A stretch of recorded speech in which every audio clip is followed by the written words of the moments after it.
China is constructing its second overseas military base in Pakistan as part of a push for greater power projection capabilities along strategic sea routes. The facility will be built at Jiwani, a port close to the Iranian border on the Gulf of Oman, according to two people familiar with the deal. Plans call for the Jiwani base to be a joint naval and air facility for Chinese forces, located a short distance up the coast from the Chinese-built commercial port facility at Gwadar, Pakistan. Both Gwadar and Jiwani are part of Pakistan's western Baluchistan province. Plans for the base were advanced during a visit to Jiwani on December 18 by a group of 16 Chinese People's Liberation Army officers who met with about 10 Pakistani military officers. Jiwani is located on a peninsula about 15 miles long on a stretch of land with one small airfield. According to sources, the large naval and air base will require the Pakistani government to relocate scores of residents living in the area. Plans call for their relocation to other areas of Jiwani or further inland in Baluchistan province. The Chinese also asked the Pakistanis to undertake a major upgrade of Jiwani airport so the facility will be able to handle large Chinese military aircraft.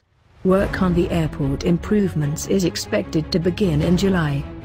The naval base and airfield will occupy nearly the entire strategic peninsula. Jiwani will be China's second major overseas military base. In August, the PLA opened its first foreign base in Djibouti, a small African nation on the Horn of Africa.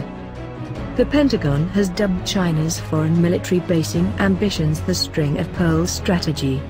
The Chinese are planning to set up bases along a line of states stretching from the Persian Gulf through the Indian Ocean and Southeast Asia. The military bases are part of a bid by Beijing to protect strategic sea lanes used to transport oil and other resources for China's large energy-consuming modernization.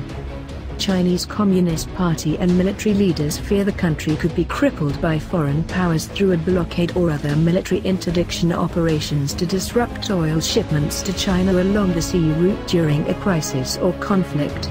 China's government has sought to downplay the Djibouti base as merely a logistics facility for anti-piracy sea patrols in the region and not a power projection tool. Similar propaganda will be used to limit international reaction to the Jiwani base. Some Pentagon officials, however, regard the Djibouti base and the future second base at Jiwani as part of efforts to control oil shipping in and out of the Persian Gulf and the Red Sea. Both Chinese bases are located near strategic choke points, Djibouti near the Bab el-Mandeb on the Red Sea and Jiwani close to the Strait of Hormuz on the Persian Gulf. Pakistan's military also has been moving additional troops and security forces into nearby Gwadar, where China has invested heavily in building a commercial port and other infrastructure projects. President Trump on Monday issued a harsh rebuke of Pakistan, tweeting that the United States foolishly supplied Pakistan with $33 billion in aid over 15 years and stating that they have given us nothing but lies and deceit. They give safe haven to the terrorists we hunt in Afghanistan, with little help. No more. Mr. Trump tweeted. Reuters reported that China's investment has included $500 million in grants and $230 million for an international airport.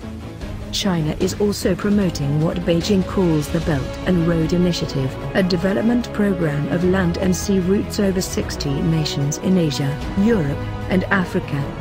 As part of that initiative, China plans to turn Gwadar into a megaport for transshipping goods worldwide, along with energy pipelines, roads and rail links connecting to western China. Chinese naval and air forces at nearby Jiwani would then provide protection for that base. China also has leased a port on the Indian Ocean island of Sri Lanka that recently opened at Hambantota. The facility has raised concerns in India that views China as a growing regional and global threat.